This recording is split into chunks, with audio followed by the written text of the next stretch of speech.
قبل ما نبدأ حلقتنا نصلي على سيدنا محمد. اللهم صلي وسلم وبارك عليك يا حبيبي يا رسول الله.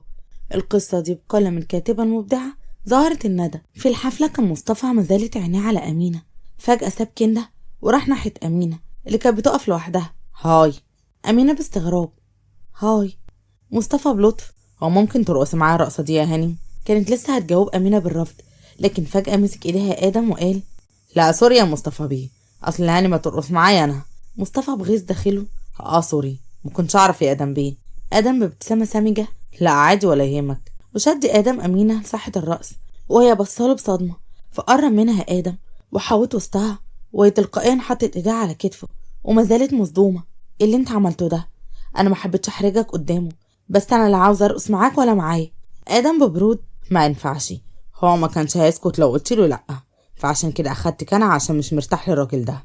امينه مكر حتى لو مش مرتاح ليه فدي حاجه تخصك، اما انا لو حسيته انه هيتطاول عليا فاعرف ازاي اوقفه عند حده يا ادم. ادم رفض حاجب. بلاش بس جو الشبحانه ده مش لاقي على شكلك بامانه. امينه بضحك وهي بتقلد صوت احمد السقا. بامانه؟ ادم بضحكه وهو بيقلد محمد هنيدي. ايوه امانه. وفضل ادم وامينه يضحكوا جامد لحد ما نهوا ضحكهم ومبصين لبعض بصمت، فكان مصطفى بيتابعهم بغيظ فقربت كنده منه وقالب بسخريه وده حب من اول نظره ولا من ضمن مخططاتك يا جو؟ مصطفى ببرود خليكي في حالك شويه يا كنده يا ريت. كنده باستفزاز قلنا هايدي يا جو مش كنده. يوه بصلها مصطفى بغيظ وفضل الصمت بضيق شديد وبيتابع نظرات امينه وادم لبعض. في الجنينه كانت افنان لسه واقفه ملامحها زينه على الجسر ودموعها نازله كالشلال على وشها المتألم، ملامحها اصبحت كزهره متفتحه وفجأة زبلت وسقطت أوراقها. وفجأة افتكر كلام عمر معاه قبل كده عن قصة سيف وحبيبته الأولى. فلاش باك كان عمر بيجدد أوضته بنفسه بحماس وكان بيجيب شوية حاجات من المخزن وكانت أفنان بتساعده. كانت أفنان طالعة ورا عمر، فجأة شافت سيف قاعد في الجنينة وبيشرب فطلعت ورا عمر بحيرة من حالة سيف يومية. فجأة عمر قال انت يا بنتي يا اللي سرحانة، انت من أخد عقلك كده يا مجنونة؟ مفيش والله حد واخد عقلي واصل، بس كان عندي سؤالك ده. عمر بتعجب سؤال ايه ده؟ افنان بفضول هو ليه سيف بيه بيشرب كده كتير؟ مالكش دعوه يا فضوليه انتي، وركزي في الحاجه اللي شايلها دي لانها مهمه، ولو صعب شيء اقطع رقبتك. افنان بتحايل حطت الحاجه بحذر على الارض وقالت ما انا مركزه والله، بس بالله عليك لا تقولي يا عمر بيه، والله ما اقول لحد. وفضلت افنان تلح على عمر لحد ما قلب ملل. بس بقى يا زنانه ده انت عدت الاطفال بزنك ده. خلاص هقولك، بس لو قلت لحد اقطعلك لسانك، اوعى تذكري اي كلمه قصاد سيف، مفهوم؟ افنان بمرح بس كده طبعا مفهوم يا حضره الدكتور عمر الالفي. ضحك عمر على طريقتها وعلى فضولها فجاب جردل دهان وقعد عليه ووقفت افنان تسمعه بفضول. فقال عمر بتنهيده حزينه سيف زمان حب بنت قوي، كان اول مره يحب واحده وتعرف عليها في ديسكو واتقدمت علاقتهم قوي في وقت سريع لدرجه ان سيف فكر يتجوزها من كتر حبه ليها وتعلقه بيها، بس ما كانش متوقع ان تكون البنت دي مزقوقه على سيف وان وجودها مع سيف مجرد لعبه عشان تنقل كل اخبار شغله للناس اللي بعتينها. وفي يوم وليله اختفت البنت دي وما عادش لها طريق بيدور سيف عليها فيه، بس ما يأسي وفضل يدور لحد ما جات له مهمه صعبه واستشهد فيها معظم زمايله، وكأن العصابه كانوا عارفين انهم جايين عشان كده كانوا واخدين حذرهم وبالزياده. فبعدها بفتره جات لسيف مهمه تانية ليمسك اكبر شحنه مخدرات وسلاح، واتمسك الكل وفضل واحد هارب من البوليس فجروا ورا سيف وما صابوش لحد ما مسكه وبيكتشف ان راس العصابه دي بتكون حبيبته. حطت افنان ايديها على بقها بصدمه والدموع تلقلقت في عينيها. لا حول ولا قوه الا بالله العلي العظيم، حبيبته هي المجرمه؟ كانت عاوزه تدمر شغله وكانت السبب في موت زميله؟ عمر بحزن ايوه للاسف. وقتها من غضب سيف وكسرت قلبه منها ضربها بالنار في لحظه ضعف، وما عرفش ان لحظه الضعف والكسره دي كانت السبب في موتها. وبعدها توقف سيف سنتين عن شغله بسبب اصحابه اللي ماتوا بسببه وبسبب قتل المجرمه مهمه زي دي كان ممكن لو قبضوا عليها تدلهم على باقي المجرمين وبس. ومن وقتها وسيف جات له حاله كده لما بيشرب كتير قوي وسكر تماما بينسى اي حاجه عملها واتقالت في وقت سكره، وكأن ذاكرته بتمحى اي حاجه بيعملها غلط في وقت عدم وعيه بسبب الكحوليات اللي بيشربها دايما. ودلوقتي ريحت يا اختي فضولك، يلا بينا بقى نخلص الاوضه قبل ما نكسر والنشاط يروح. هزت افنان راسها بالموافقه وفضلت تساعده وهي عماله تفكر في سيف وهي حزينه قوي علشانه وفي نفس الوقت مصدومه منه. بالسهوله دي هان عليه موت انسانه كان بيحبها؟ حتى لو كانت شيطانة للدرجة دي كان مجروح منها لدرجة انه ما فكرش لحظة اللي ممكن تكون عملت ده غصب عنها. طب ما كان يديها فرصة، ممكن كانت تتحول معاه لسامحها علشان الحب اللي ما بينهم. ليه تسرع وموت روحه بإيده قبل ما يتأكد من شكوكه وبعدين يعاقبها؟ فضلت أفنان تفكر في كلام عمر وكلام سيف ليها من قبل واعترافه بعشقها. فجأة رن هاتفها وكانت أمينة، فأخدت نفس عميق بخنقة وردت عليه. أيوة يا أمينة. أمينة بتعجب. انت فين يا أفنان؟ أنا بدور عليكي في الحفلة كلها مش شايفاكي، انت في أوضتك لسه ولا ايه؟ أفنان بضيق. لا مش في أوضتي، أنا بس كنت مخنوقة شوية فقلت أتمشى، أنا جاية الحفلة اهو. وقفلت أفنان مع أمينة ورجعت للحفلة من تاني. فوقفت أفنان مكانها بتبص لسيف بدموع مالية عينيها الورمين من كتر البكا، وهي حاسة انها خسرت حاجة كبيرة قوي خلت حياتها حلوة بعد الشيء. فراحت أفنان وقفت جنب أمينة على الطاولة وهي بتشعر بالدوخة والخنقة. قالت أمينة بقلق: أفنان انت كويسة يا حبيبتي؟ ما الوش كسر كده. أفنان بدهورة حاولت تمسك كوباية العصير عشان تشرب منها وهي بتقول: كويسة يا أمي. وفجأة وقعت أفنان على الأرض، وقعت معاها الطاولة وكوباية العصير. قالت أمينة بدهشة: أفنان مالك؟ أفنان أفنان. فجأة بص الكل بصدمة، فبص سيف لأفنان بذهول ومن غير تفكير جري عليها بسرعة. فراح عمر لأفنان ومع عاصم وباقي الإخوات، وترى بتتابع كل ده بغيظ من لهفة سيف على البنت دي. أما كندا كانت بتبص للكل ببرود، وبعدها بصت لترى بخبث مالي عينيها من وجود الخطة اللي هتدخل لترى منها دلوقتي. فقال عمر بصدمة: ايه اللي حصل؟ أمينة برعب: مش عارفة، فجأة وقعت من طولها. عاصم بسرعة: طب خدها يا عمر بسرعة على الأوضة وحد يطلب الدكتور. جه عمر يشيل أفنان بس فجأة منعه سيف وشالها هو وراح بيها لأوضة أمينة. وأمينة وعاصم وآدم وأمير وعمر وحورية وراه بقلق عليها. قال اسماعيل لنفسه بتعجب: هو في ايه كل القلبان ده؟ كل ده عشان أغمى عليها؟ وفضل اسماعيل يتكلم مع الضيوف لحد ما خف شوية جو التوتر ما بين كانت بتقف طارة وهي مربعة ايديها تحت صدرها بغضب لما شافت سيف شايل البنت دي. قربت كندا منها بمكر: معلش، بان عليه غالية قوي على عيلة الألف يا قمر. بصت لها طارة باستغراب: هي مين؟ البنت اللي اغمى عليها، بس معرفش ليه ما صدقتش وقعتها دي. شكل البنت دي بتحب لفت الانتباه، وشكلها كانت عاوزة تاكل منك الجو وعملتها. طارة بغيظ: مين قالك كده؟ ولا أكلت ولا حاجة، وبعدين دي ليلتي أنا، واللي حصل ده شيء عادي ومحدش يهتم أصلا. كندا مكر: بس واضح ان سيف خطيبك مهتم قوي قوي قوي بيها. ما شفتش اللهفه اللي كانت على وشه لما شالها؟ عجيبه. طرب دي داخلها ولا عجيبه ولا حاجه. سيف انسان حساس واكيد هي غاليه عليه كاخت وبس. كندا بطريقه: كاخت؟ طب يا حبيبتي الايام دي تخافي اكتر من جمله كاختي، لان البنت ده حاساها مستاهله خالص. ونصيحه مني: خدي بالك منها عشان ما تاخدش منك خطيبك وترجعي تندمي انك مسمعتيش كلامي. طرب صدمه: تاخد سيف مني؟ لا لا، مستحيل ده يحصل. انا وسيف بنحب بعض وقريب وهنتجوز، مفيش حد يقدر يقف في وشنا او يعمل اي حاجه يبوظ جوازنا. ابتسمت كندا بشر وقلب براءه مصطنعه: دايما بحب الناس اللي بيكونوا واثقين من نفسهم يا تارا، عشان دول اكتر ناس بتاخد على عينيهم. انا كنت بس حابه انصحك ونكون اصدقاء، بس شكلك مش حابه. وجت كندا تمشي بس فجاه تارا قالت لها: لا خالص، اكيد حابه نكون اصحاب، وكلامك بجد فادني، وكده كده انا كمان مش مرتاحه للبنت دي. كندا بخبز: يبقى اتفقنا. انا اسمي هايدي الخولي يا قمر، وانت طارة الحديدي صح؟ طارة بابتسامة: صح، وشكرا ليكي. كندا بخبز: العفو عن اذنك. وسابتها كندا ومبتسمة بشر، وطارة عمالة تفكر في كلام كندا باقتناع. في أوضة أمينة كشف عمر هو على أفنان: مفيش حاجة يا جماعة، ضغطها بسيوتي قوي بشكل مفاجئ، واضح انها ما اكلتش حاجة طول النهار عشان كده وقعت. انا هكتب لها فيتامينات تجيلها وهترجع احسن من الاول، وباخدي بالك من اكلها يا امينة.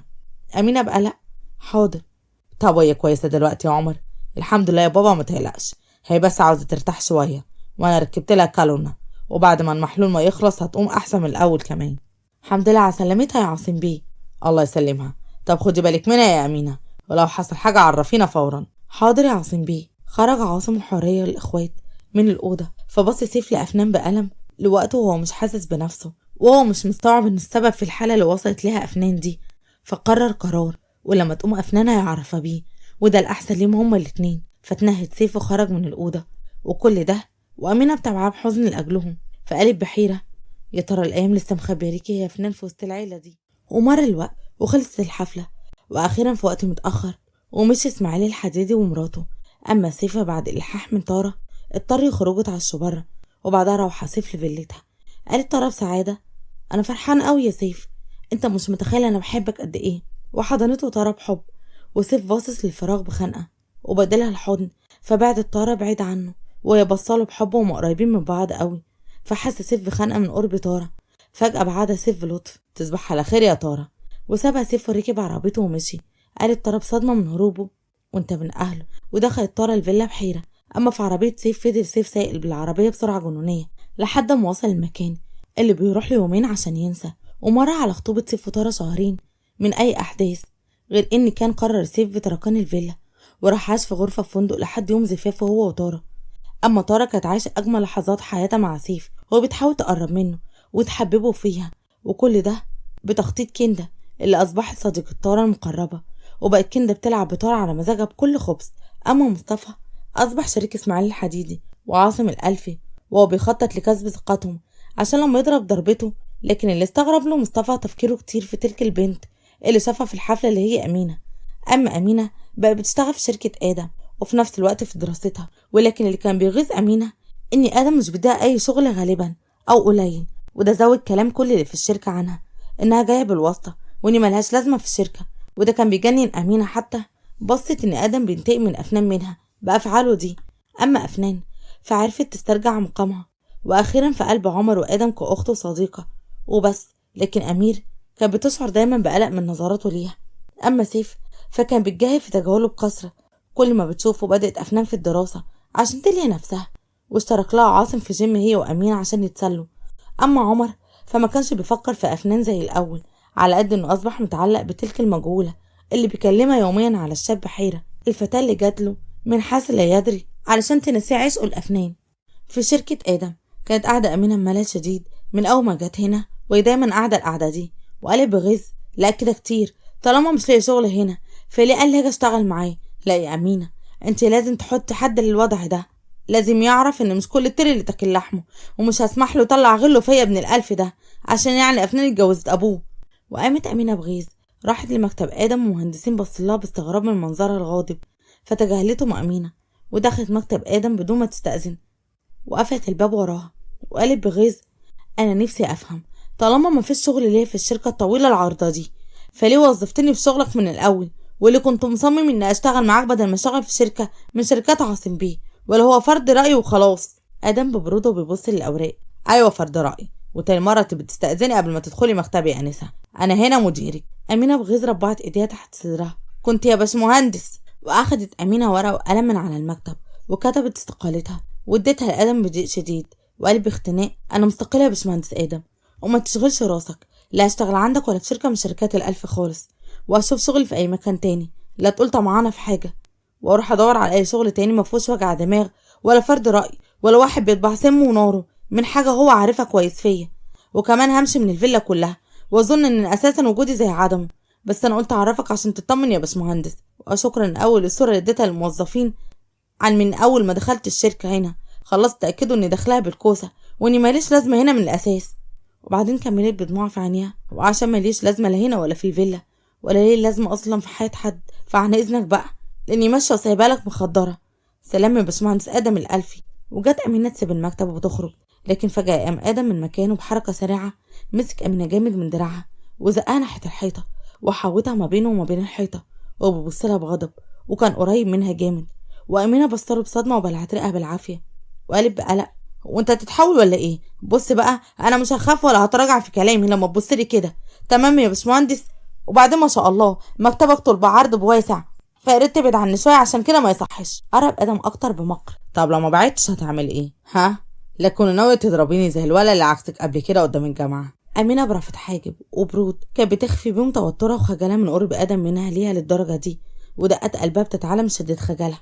انت شايف ايه يا باشمهندس؟ ابتسم ادم ابتسامه خبيثه وبيبص لعينيها جامد بتتوتر أمينة بشدة، فبدت ايديها تترعش من شدة توترها وقلبها بيدق جامد وهي بتبص لعينه بارتباك. وآدم باصص لعينيها بتركيز ومكر وهو بيستمتع بتوترها وخجلها اللي ظاهرين في عينيها. قال آدم بخبث: شايف نظرة مميزة مدارية ورا برودك وجنونك ولسانك الطويل، نظرة بشوفها من أول ما جيتي فيلا الألفي، بس وقت ما كنت خدامة كانت النظرة دي بتلمع في عيونك كطوق نجاة وأمل كذاب ليسعدك وخلاص. أما دلوقتي النظرة دي بقت ممحية أو بتحاول تمحيها عشان عارفة إنك مش قدها، أو بالأصح ما اديتهاش للإنسان الصح. بس تعرفي إنك لسه مش عارفة تمحي النظرة دي، وأوقات بتفلت منك وبتفضحك. بالفلوس قدرتي تغيري لبسك وشغلانتك من أمينة خدامة وموظفة في شركة آدم الألفي. تعرفي إن أغلبية الباشمهندسين هنا هيموتوا ويتعرفوا عليكي. حقيقي يا سخرة القدر يا أمونة. أمينة بتوتر: انت بتقول ايه؟ انا مش فاهمه منك حاجه. منك انت شكلك شارب وعمال تقول اي كلام وخلاص. بعد ادم عنها وقلب مكر باين كده. بس انت مالك اتوترت ووشك جاب الوان كده ليه؟ ها؟ امينه بارتباك: عادي يعني. ادم ببرود: تمام، الاستقاله دي مرفوضه، واتفضلي يا باشمهندسه يلا على مكتبك عشان تشوفي شغلك. وبعدين لو كنت صبرت شويه كنت هتلاقيني بعتلك تصاميم مهمه ترسمي زيها عشان المشروع يا هانم. امينه باحراج: اسفه، عن اذنك. وسابته امينه وخرجت بسرعه من المكتب. بص ادم لفراغها بابتسامه ماكره وقعد على مكتبه بيكمل شغله عند امينه. دخلت امينه مكتبها بتوتر شديد وهي مش فاهمه حاجه من اللي قالوه لها. هو ماله بقى يتعامل معايا كده ليه؟ لا، انا متعود على شخصيته المحترمه الخاتومه المرحه، اما شخصيته المش محترمه دي ما اعرفهاش. ورحمه ست هايدي. وضحكت امينه بتوتر شديد وهي بتحاول تسيطر على حالها من شده توترها. وقعدت على كرسي مكتبها وفتحت اللاب الخاص بالشغل، ولقيته فعلا بعت لها تصاميم خاصه بالمشروع الجديد. فطرقعت صوابعها بحماس وبدأت تشتغل بكل همه ونشاط عشان تثبت للكل انها ليها لازمه وجت هنا مش بالواسطه ولا حاجه. وبكده تكون خلصت حلقة النهاردة، واستنوني في حلقة جديدة. وما تنسوش اللايك للحلقة والاشتراك في القناة وتفعيل زر الإشعارات عشان يوصلكم إشعار بكل حلقة جديدة بنزلها. السلام عليكم ورحمة الله وبركاته.